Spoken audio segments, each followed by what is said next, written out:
এবার তার অন্তরের ভিতরে হেদায়েতের নূর প্রবেশ করার দায়িত্ব আল্লাহ তোমার।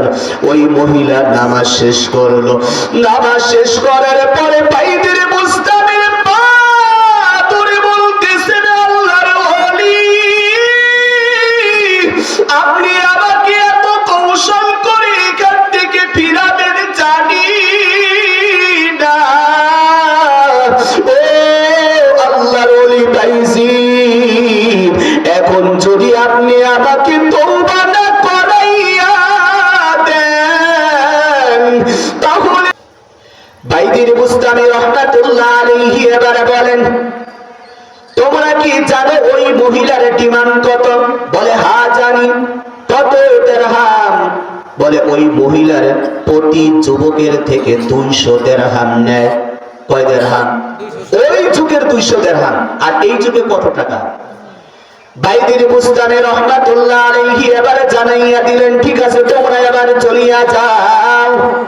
সবাই চলে গেল। পরের দিন এশার নামাজ আদায় করলেন। এশারের নামাজ আদায় করিয়া বাইজির বুস্তামি রহমাতুল্লাহ আলাইহি আর বাড়ির দিকে যায় না। বাড়ির দিকে না যাইয়া বাইজির বুস্তামি আবার বুস্তান এলাকার বাজারের দিকে রওনা।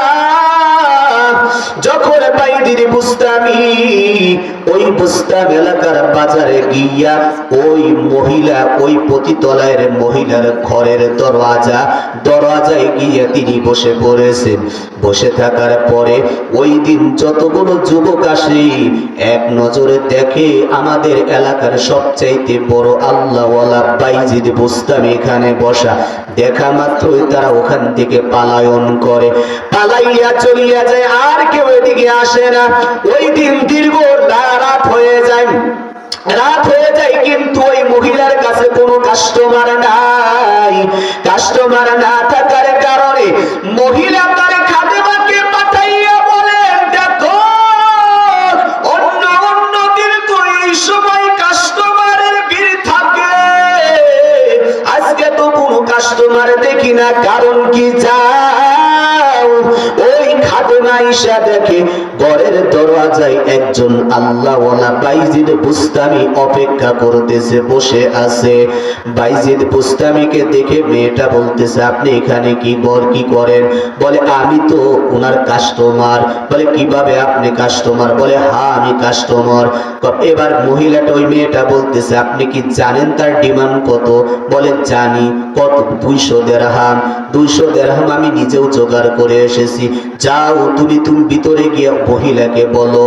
ওই খাদেমাটা গিয়ে ভিতরে গেল। ভিতরে যাওয়ার পরে বলতেছেন, আপনার কাছে কাস্টমার না আসার কারণ হলো ওই ঘরের দরজায় দেখি এই যুগের বড় আল্লাহওয়ালা বাইজিদ, ওই বাইজিদ এসে আপনার ঘরের দরজায় অপেক্ষামান। তাকে যখন এক নজর যুবকেরা দেখে, যুবকেরা পালাইয়া যায়, আর এখানে আসে না। কি বলে ওই মহিলা বলতেছে, সে কি চায়? বলে আপনার নাকি সে কাস্টমার। বলে তাকে ডাক দাও, সে আসুক। বাইজিদ বুস্তামিকে আনা হলো। বাইজিদ বুস্তামি এবার মহিলাকে বলতেছে, এই মহিলা, তোমার ডিমান্ড তো 200 দিরহাম। আমি যদি তোমাকে 200 দিরহাম দিই তাহলে তুমি কি আমার কথা অনুযায়ী কাজ করবানি? বলে হ্যাঁ, আপনার কথা অনুযায়ী আমি কাজ করব। এবার বাইজিদ বুস্তামি রহমাতুল্লাহ আলাইহি 200 দিরহাম মহিলার হাতে তুলে দিলেন।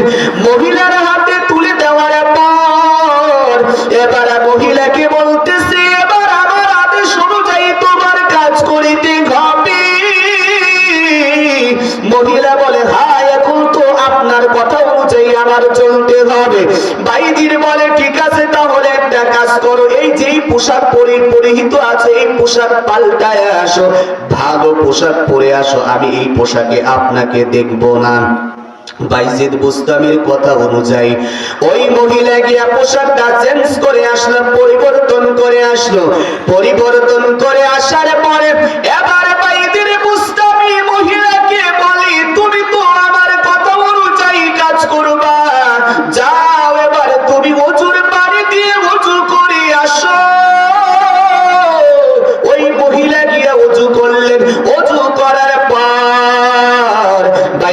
বুস্তামি জায়নামাজটা বিছাইয়া দিলেন। জায়নামাজ বিছাইয়া এবার মহিলাকে বলেন, এই নাই জায়নামাজে দাঁড়াইয়া আল্লাহর হুকুম তুমি নামাজ আদায় করো। ওই মহিলা নামাজে দাঁড়াইয়া গেল। নামাজে